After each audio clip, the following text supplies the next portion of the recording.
The air that hit Corporal Giovanni Rossi in the face as he stepped from the stifling darkness of the train car was not the air he had been taught to expect. It was September 1943, and the landscape unfolding before him was alien, a world painted in colors he couldn't quite believe were real. For months, he had known only the grey dust of North Africa, the metallic tang of fear, and the grimy confines of a transatlantic ship. He and the other men of the 132nd Armored Division Ariete were the ghosts of a dead army, captured by the Americans in Tunisia, remnants of an empire that had crumbled into the sand. Their journey across the vast, incomprehensible ocean had been a fever dream of rumor and dread. Now, standing on a railway platform somewhere in a place they called California, the dread was supposed to culminate. This was the moment of truth. This was America. He had expected the air to be cold, sharp, and industrial, smelling of coal smoke and cruelty. The propaganda films in Rome had shown them the monstrous American cities, the towering smokestacks blotting out the sun, the grim-faced workers marching into factories like slaves. The radio broadcasts from Ministero della Cultura Popolare had been clear. America was a nation of gangsters and greedy capitalists, a degenerate society that had forgotten culture and God. They were told the Americans were brutal in their efficiency, that prisoners were not men but numbers, cogs to be worked until they broke in the vast machine of their war industry. Giovanni had braced himself for a land of concrete and barbed wire, a gulag under a different flag. Instead, the air was warm and sweet. It carried a scent so foreign and so powerful it made him dizzy, a heavy perfume of citrus and something floral, like 1,000 gardens blooming at once. The light was different too, not the harsh, bleached-out glare of the desert, but a soft, golden light that seemed to make the very air glow. He squinted, his eyes struggling to adjust. Before him, beyond the small, dusty station, were hills, not jagged and barren like in Sicily, but gentle, rolling waves of green and gold. And covering those hills, stretching as far as he could possibly see, were trees. They were arranged in perfect, disciplined rows, their dark green leaves punctuated by millions of bright orange spheres that shone in the sun like tiny lanterns. He had never seen so many oranges in his life. He wasn't sure so many oranges existed in the entire world. The American guards herded them off the train, not with the expected rifle butts and snarled commands, but with gestures and a calm, almost bored efficiency. They were tall, these Americans, impossibly so. They didn't look like the brutish monsters from the posters. They looked young. Their faces were smooth, their movements relaxed. They chewed gum with a slow, rhythmic motion that seemed to encapsulate their strange, unbothered confidence. There was no shouting, no overt menace. This was perhaps the most unsettling thing of all.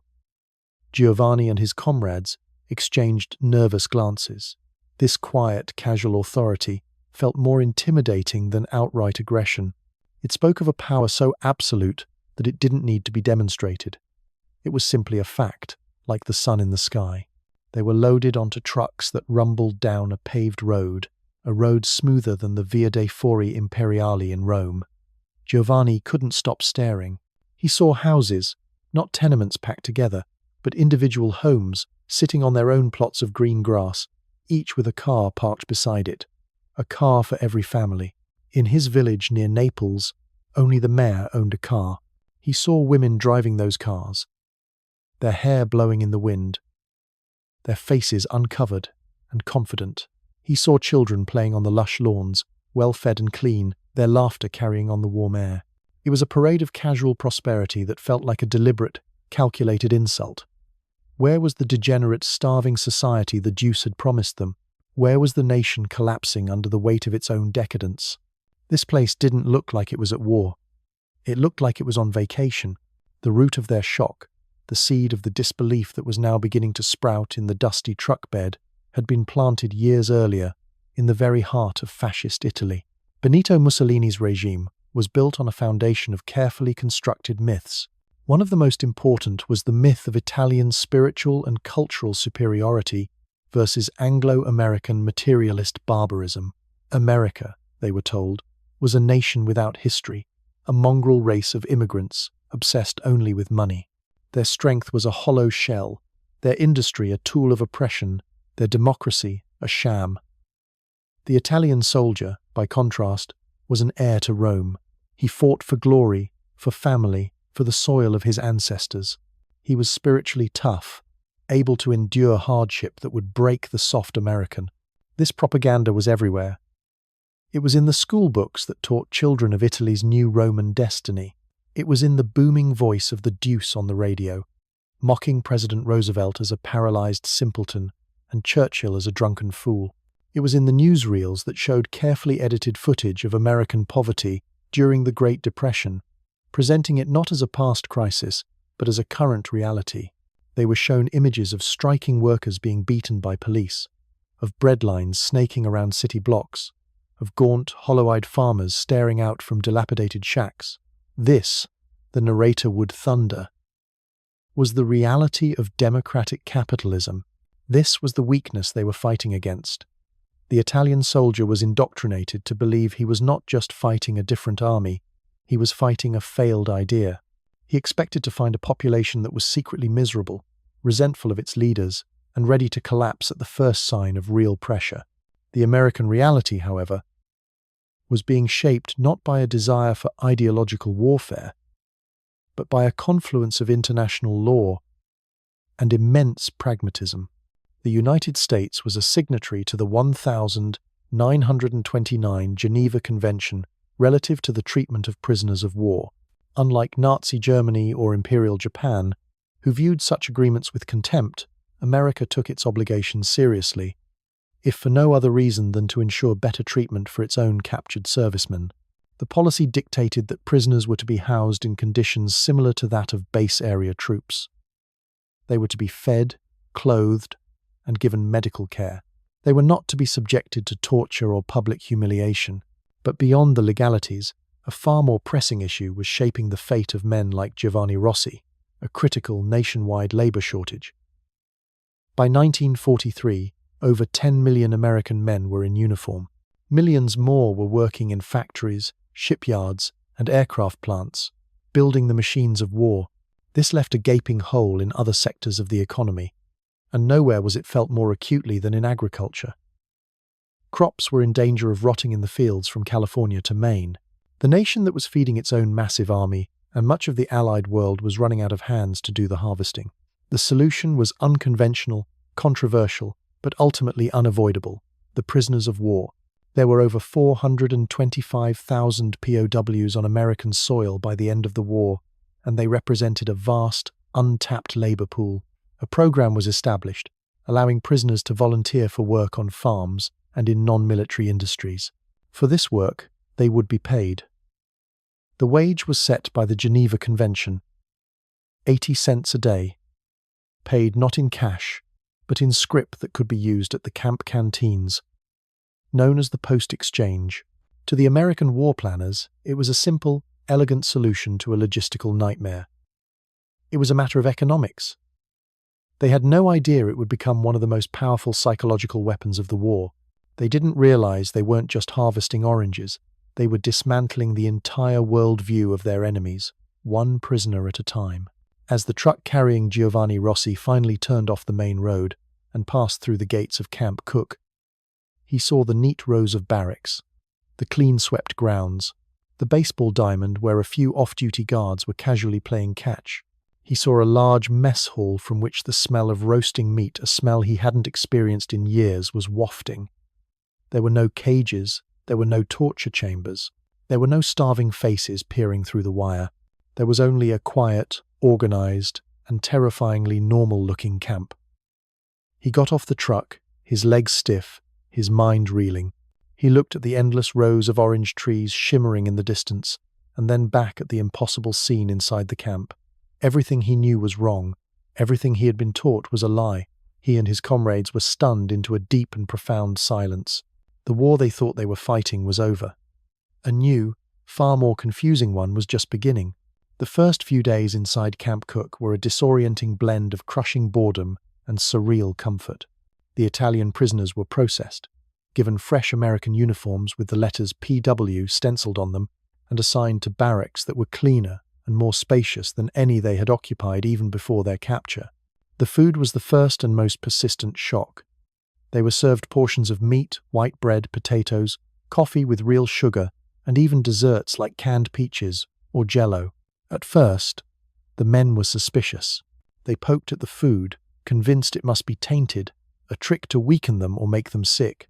Some of the more zealous fascist, non-commissioned officers insisted it was proof of American weakness. "See?" Sergeant Maggiore Vianello would say, his voice a low hiss in the mess hall. "They fatten us like pigs for slaughter. A true Roman soldier thrives on hard bread and discipline, not this cake." Many of the men laughed at the Americans. They laughed at their simple, direct way of speaking, which lacked the flourish and poetry of Italian. They mocked the guards' obsession with baseball, a game that seemed to them a childish and nonsensical version of cricket. They saw the Americans as simple-minded giants, culturally barren and spiritually empty. They clung to their own identity, gathering in the evenings to sing songs from their villages, to talk of home, of wine, of their mother's cooking. It was a defense mechanism, a way to preserve the world they understood in the face of this incomprehensible new reality. They told themselves that this material comfort was a hollow thing. It couldn't compare to the ancient glory of Rome, the richness of their own culture. They were prisoners, yes, but they were still Italians, and these simple-minded Americans were merely their jailers. They were still superior. They had to be. Then, after a week, an American officer, accompanied by a translator, came to their barracks. He explained the labor program. He spoke of the farms, the orchards, the canneries, all desperately in need of workers. He spoke of the 80 cents a day, the scrip they could use at the camp store to buy cigarettes, Coca-Cola, chocolate, magazines, and soap. The prisoners listened, their faces a mixture of suspicion and intrigue. The older officers immediately denounced it. It was a trick, slave labor, disguised by a pittance of pay. "We are soldiers of the Royal Italian Army, not peasants for hire," one captain declared hotly. "To work for the enemy is to collaborate with them. It is a disgrace." For many, this was enough. Their military pride, the last thing they had, would not allow them to stoop to such a level. But for Giovanni Rossi and many of the younger enlisted men, the captain's words rang hollow. They were already disgraced. They had surrendered. Their war was over, and the boredom was a physical illness, a slow-acting poison that sapped the will to live. Day after day of doing nothing but eating and sleeping under the relentless California sun was a different kind of prison. And then there was the memory of those orange groves. The image of that impossible, endless abundance was burned into his mind. He was a farmer's son. He knew the soil. He understood the rhythm of planting and harvesting. The idea of feeling the sun on his back, of doing real work again, was a powerful lure. The 80 cents was secondary, but it was not insignificant. It was a chance to buy a small piece of this American world, to taste the chocolate bars the guards ate with such casual enjoyment. So, when the call for volunteers came the next morning, Giovanni, along with a few dozen others from his barracks, stepped forward. They endured the glares and muttered insults of their superiors, their hearts pounding with a mixture of shame and anticipation. They couldn't believe what they were doing, but the alternative, the slow death of endless idleness, was even more terrifying. They were loaded onto a truck, the same kind that had brought them from the station, and driven out of the camp. As they rumbled through the countryside, the scale of the agriculture stunned them into silence. It wasn't just oranges. There were vast fields of lettuce, neat rows of artichokes, grape vineyards that stretched across entire valleys. It was a landscape not of quaint farms, but of industrial-scale food production. The sheer organization and productivity of it all was overwhelming. This wasn't the work of simple peasants. This was the work of an empire. The truck pulled up to a farm owned by a man named Henderson, a man in his late 50s with kind, crinkling eyes and hands as tough as old leather. His two sons were fighting in the Pacific. He looked at the Italian prisoners not with hatred or suspicion, but with an air of weary practicality. He needed his oranges picked. Through a translator, he explained the task. He showed them how to twist the fruit from the stem without damaging it, how to fill the canvas picking bags they wore strapped to their chests. His instructions were simple, his tone patient. Giovanni expected a whip. he received a lesson in horticulture. The work was hard, but it was honest. The sun was hot, and the bags grew heavy. But there was a deep satisfaction in it. For the first time in months, Giovanni felt useful. He was no longer just a number, a piece of human war debris. He was a man doing a job. He and the others fell into a rhythm, the silence broken only by the rustle of leaves and the soft thud of oranges filling the bags. At midday, a woman he assumed was Mrs. Henderson came out of the farmhouse carrying a large container of lemonade and a tray of sandwiches. She set it down under the shade of a large oak tree and gestured for them to come. The guards watched from a distance but did not interfere. The prisoners hesitated, then slowly, one by one, they approached. The lemonade was cold and sweet, a shock of pure pleasure in the dusty heat. The sandwiches were simple, thick slices of white bread with ham and cheese, but to men who had been living on watery soup and hardtack, it was a feast. They ate in silence, avoiding eye contact with the woman, overwhelmed by this simple, unexpected act of kindness. They had been taught that the American family was a broken, degenerate institution. Yet here was a matriarch, quietly and capably feeding her husband's enemy workers as if it were the most natural thing in the world. The true collision of worlds, the moment that shattered their beliefs beyond repair, came at the end of the day. As the sun began to set, casting long shadows across the grove, Mr. Henderson called a halt to the work. He inspected their harvest, nodding with quiet approval. Then, he walked back to his truck and returned with a small cash box and a ledger. The American sergeant in charge of their detail called them forward, one by one. When Giovanni's name was called, he stepped up, his heart racing. Mr. Henderson looked at his list, then counted out several pieces of paper scrip and handed them to him. 80 cents. Giovanni stared at the coupons in his hand. They felt heavy, impossibly significant. He had been paid. He was not a slave. He was a laborer. The transaction was clean, professional, devoid of malice. It was an act of commerce that completely contradicted every piece of propaganda he had ever been fed. But Henderson wasn't finished. He said something to the translator, then gestured toward the porch of his farmhouse. He says thank you for the hard work, the translator relayed. He invites you to sit for a moment before you leave, to share a drink. The men exchanged confused glances. This was not part of any regulation they knew. Warily, they followed the old farmer to his porch and sat on the wooden steps. Mrs. Henderson emerged again, this time with a tray of small glasses and a large, unlabeled bottle of dark red wine. She poured a glass for each man. Giovanni held the glass in his hands, staring into the deep red liquid. It was the color of home. The smell, rich, earthy, and slightly acidic, was the smell of his father's own vineyard. This was not some cheap, mass-produced product. This was a farmer's wine, made with his own hands from his own grapes. He looked up at Mr. Henderson, who raised his own glass in a simple gesture of salute. "Salud," the old farmer said, using one of the few words of their language he likely knew. Tentatively, Giovanni and the other men raised their glasses. "Salute," they murmured back. He took a sip. The wine was strong and full-bodied, and it went down like a memory. In that single moment, the entire edifice of his hatred and fear collapsed. You do not share wine with a barbarian. You do not toast your oppressor. This simple act of communion, this sharing of the most culturally significant drink an Italian can imagine, was an act of profound and devastating humanity. It was a language far more powerful than words, and it communicated a single, undeniable message. I see you as a man, not an enemy.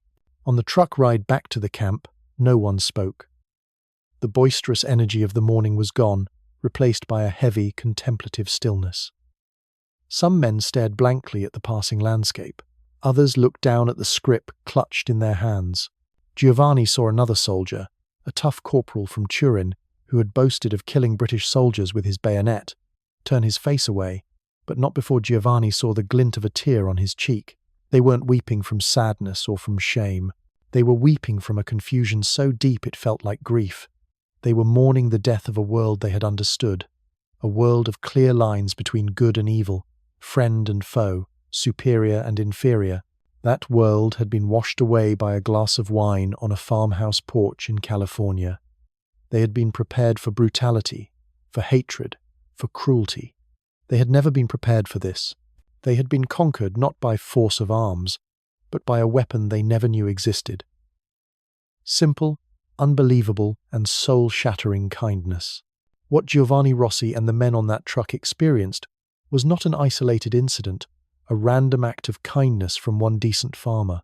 It was the prototype, the quiet pilot program, for what would become one of the most effective, if unintentional, psychological campaigns of the Second World War. The American war machine, famous for its ability to mass-produce tanks and bombers, applied the same principle of systematic efficiency to the dismantling of its enemy's morale. The kindness was industrialized. The shock was put on an assembly line. As the labor shortage became more acute, and the number of prisoners on American soil swelled, the program that began as a practical solution evolved into a nationwide system, a relentless, quiet engine of ideological conversion. The process began with the establishment of hundreds of branch camps. These were smaller, often temporary installations, set up far from the main POW bases, placing the prisoners directly in the communities where their labor was needed. A cluster of tents or wooden huts would spring up in a Minnesota forest for logging, on the edge of a Michigan orchard for the cherry harvest, or amidst the vast sugar beet fields of Colorado. This decentralization was a logistical masterstroke. It eliminated the need for long daily truck journeys and embedded the prisoners into the very fabric of rural America. More importantly, it removed them from the direct influence of their own hardline officers in the main camps, atomizing their resistance and forcing them to confront American life on a personal, daily basis. Contracts were not made with individual farmers, but with local agricultural cooperatives and business associations. A Texas cotton gin or an Idaho pea cannery would formally request a certain number of workers from the War Department. The government would be paid the local prevailing wage for that work, ensuring American workers were not being undercut. From that wage, the government would deduct the costs of the prisoner's housing, food, and guards, and then pay the prisoner his 80 cents a day in scrip. It was a clean, bureaucratic, and thoroughly capitalist arrangement. To the Americans, it was just good business. To the prisoners, it was a constant, bewildering lesson in a worldview they couldn't comprehend. They were cogs in a machine, but it was a machine that paid them, fed them well, and treated them with a baseline of respect that felt more alien than outright hostility. The experience was replicated, with local variations, in state after state. In the vast, flat expanse of the Midwest, German prisoners from the Afrika Korps, men who had been the confident vanguard of the Third Reich, found themselves working in canning factories alongside American housewives. These were the women Nazi propaganda had depicted as frivolous, cocktail-drinking socialites, utterly detached from the realities of work.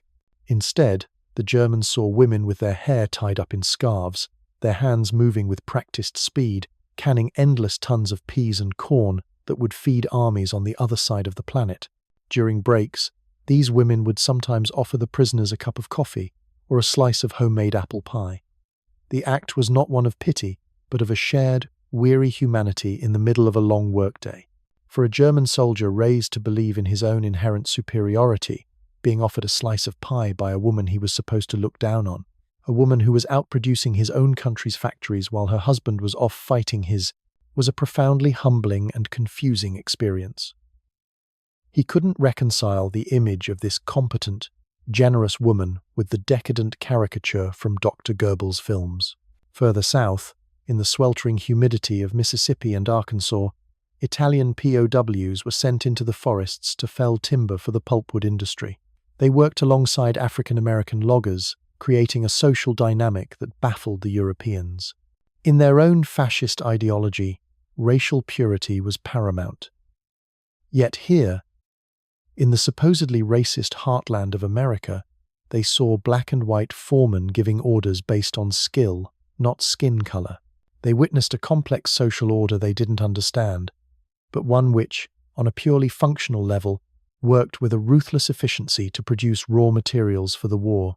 In the evenings, they would hear the sounds of blues music drifting from the nearby juke joints, a sound of such profound and alien sadness that it seemed to speak of a history of suffering they couldn't begin to fathom. They had been told America had no culture. Instead, they found themselves immersed in one so deep and complex it defied all their preconceived notions. And through all these disparate experiences, a single, unifying symbol of America's impossible power began to emerge. It wasn't a tank, or a plane, or a battleship. It was a small, fluted glass bottle filled with a dark, bubbling liquid. It was Coca-Cola. The prisoners encountered it everywhere. It was for sale for a nickel at every camp canteen. Farmers would often bring crates of it, chilled in ice water, out to the fields on hot days. It was available at the canneries, the logging camps, and the small-town drugstores they sometimes passed on their way to work details. To the American guards and farmers, it was just a Coke, a simple refreshment. To the prisoners, it was a miracle. They came from nations where every resource was dedicated to the war effort. Luxuries had been the first thing to disappear. Sugar, coffee, and chocolate were distant memories, things reserved for the party elite. Yet, in America, this sweet, frivolous, non-essential beverage was treated as a daily staple for the common man. It was mass-produced on a scale they couldn't imagine, distributed to the most remote corners of the country, and consumed with a casualness that bordered on sacrilege. Each bottle represented a staggering industrial surplus. A country that could afford to devote so much sugar, so much glass, so much fuel for delivery trucks, so much manpower to producing a soft drink in the middle of a world war, was a country whose resources were, for all practical purposes, infinite. The pop of the bottle cap became the sound of American dominance. The hiss of the carbonation was the sound of a consumer economy that the war had not broken, but had actually supercharged.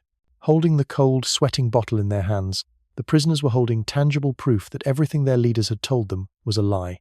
Germany and Italy were sacrificing everything, melting down church bells for bronze and forcing their people into brutal rationing just to keep their armies in the field.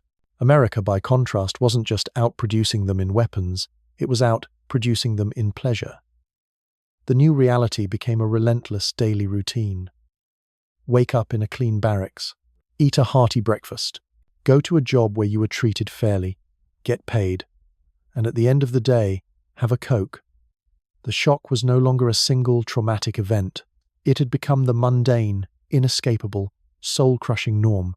They had come to America expecting to find a nation on its knees. Instead, they found a nation that had so much of everything it could afford to bottle its confidence and sell it for 5 cents. News of this strange American weapon trickled back to Berlin and Rome, not through intelligence reports or spy networks, but through the most mundane of channels, the prisoner's own mail. The letters sent home by men like Giovanni Rossi were, of course, heavily censored by both American and Axis authorities.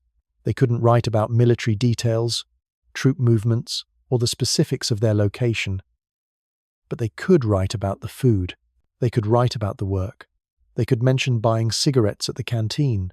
And these small, seemingly insignificant details, when read by intelligence analysts in the Reich Security Main Office or the Italian Ministry of War, began to paint an alarming and utterly unbelievable picture. A prisoner in Texas writing to his wife in Palermo mentioned gaining 10 kilos. A German tanker captured in Normandy wrote to his mother in Stuttgart about the strange but satisfying experience of picking cherries in Michigan. At first, the reports were dismissed as obvious propaganda, clumsy American attempts to sow discord. The high commands in both Germany and Italy were institutions built on a profound and arrogant belief in their own ideological superiority. The idea that their soldiers, men forged in the fires of National Socialism or fascism, could be swayed by something as bourgeois and decadent as good food and fair wages was laughable. It was an insult. They assumed the letters were either coerced or completely fabricated. Goebbels' propaganda ministry launched a counter-campaign, running newspaper articles and radio broadcasts that described the horrific, true conditions in American camps. They spoke of sadistic guards, starvation diets, and prisoners being worked to death in mines and quarries. They presented any letters to the contrary as forgeries, cruel tricks designed to give families false hope while their sons and husbands suffered unimaginable torment.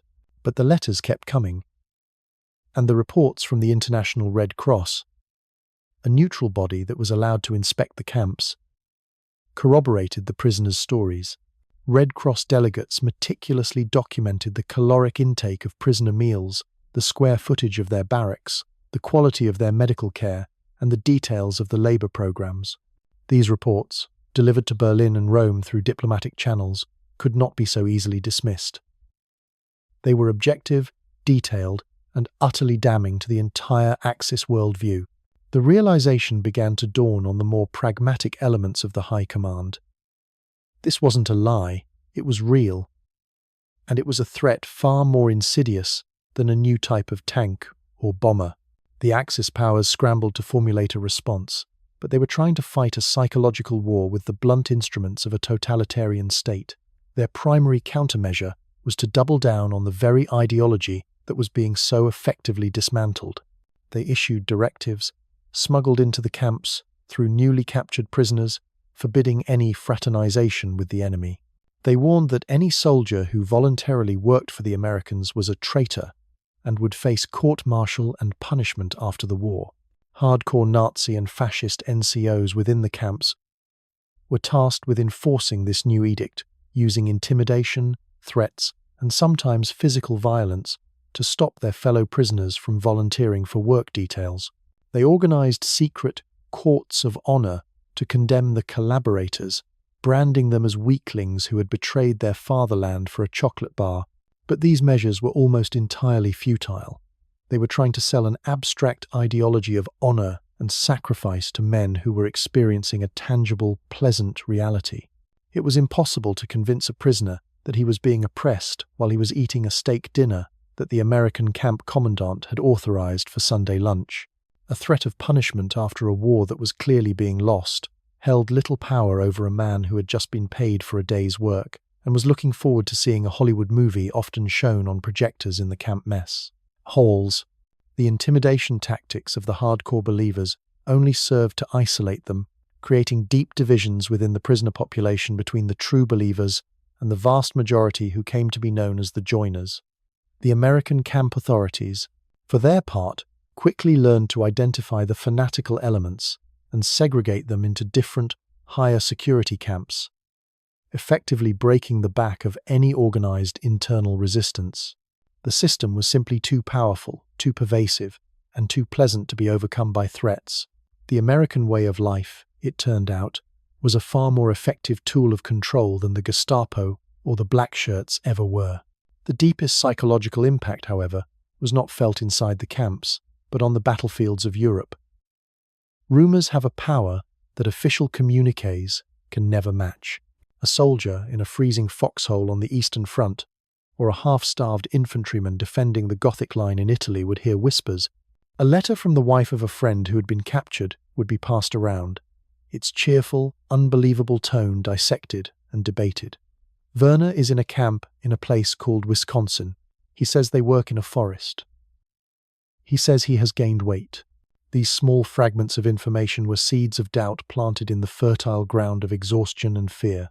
For the average German or Italian soldier, the war had become a grim struggle for survival. He was being told by his leaders that he was fighting a battle to the death against a monstrous, inhuman enemy who would destroy his home and enslave his people. Surrender was presented as a fate worse than death. Yet, the rumors from America suggested something else entirely. They suggested that the enemy was not a monster.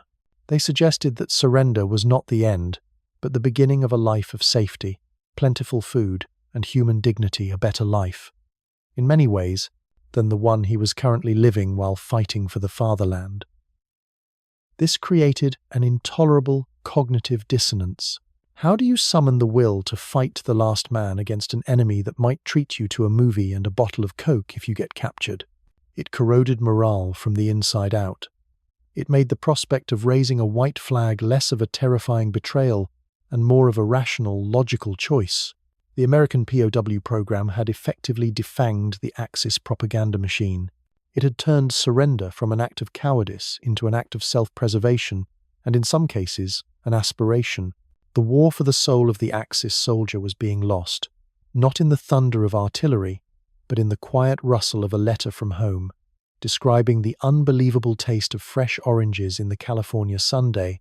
The story of Giovanni Rossi and the oranges, of German soldiers and their first taste of Coca-Cola, is not merely a collection of wartime anecdotes. It is a direct reflection of the grand, overarching reality that ultimately decided the Second World War.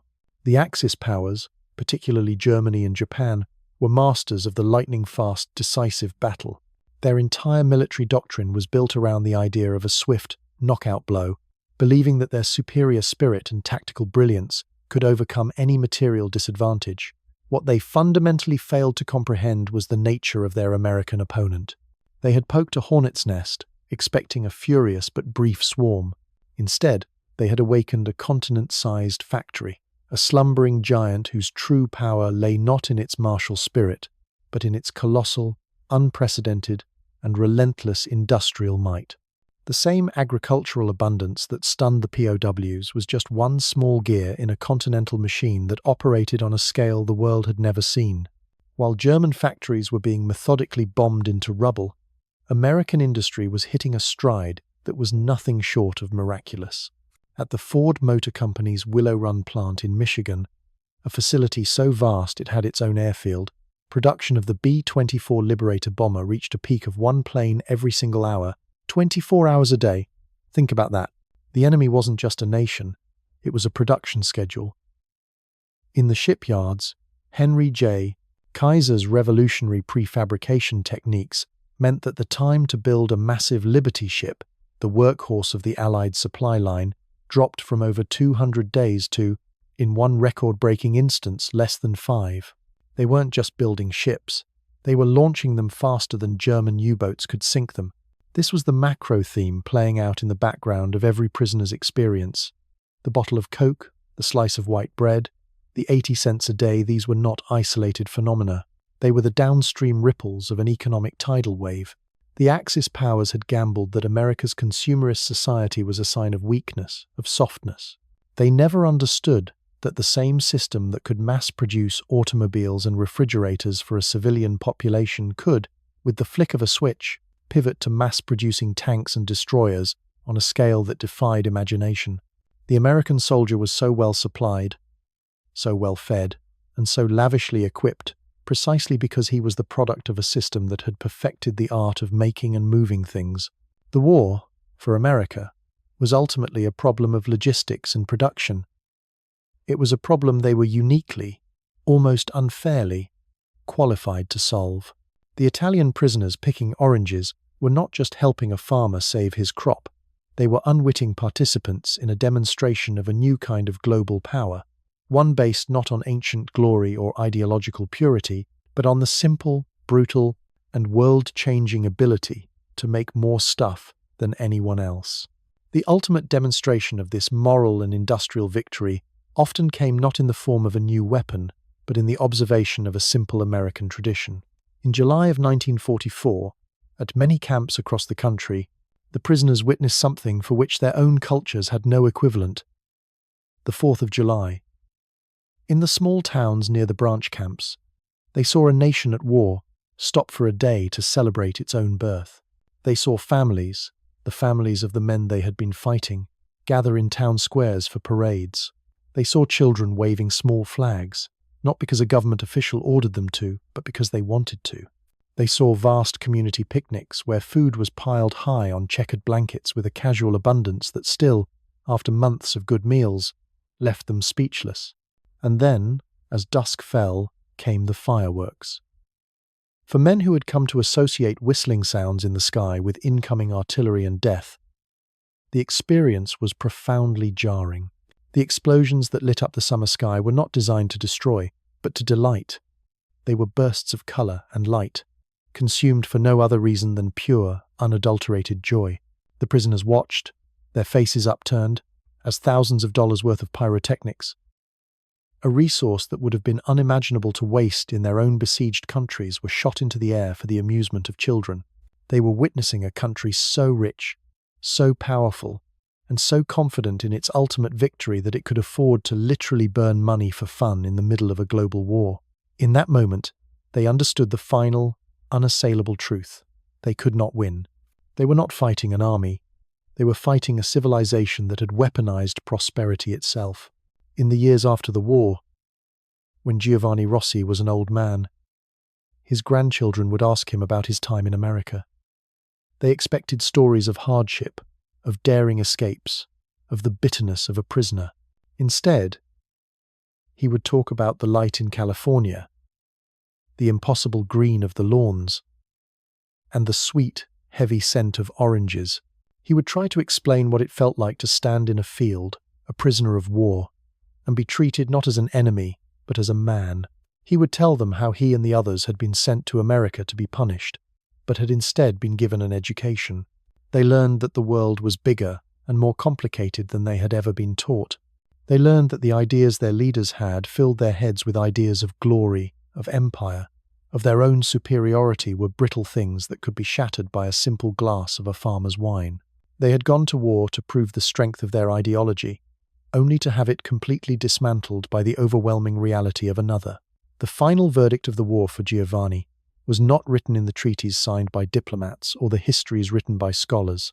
It was written in the memory of a kindness he never expected, an abundance he couldn't believe, and a profound, life-altering shock from which he never fully recovered.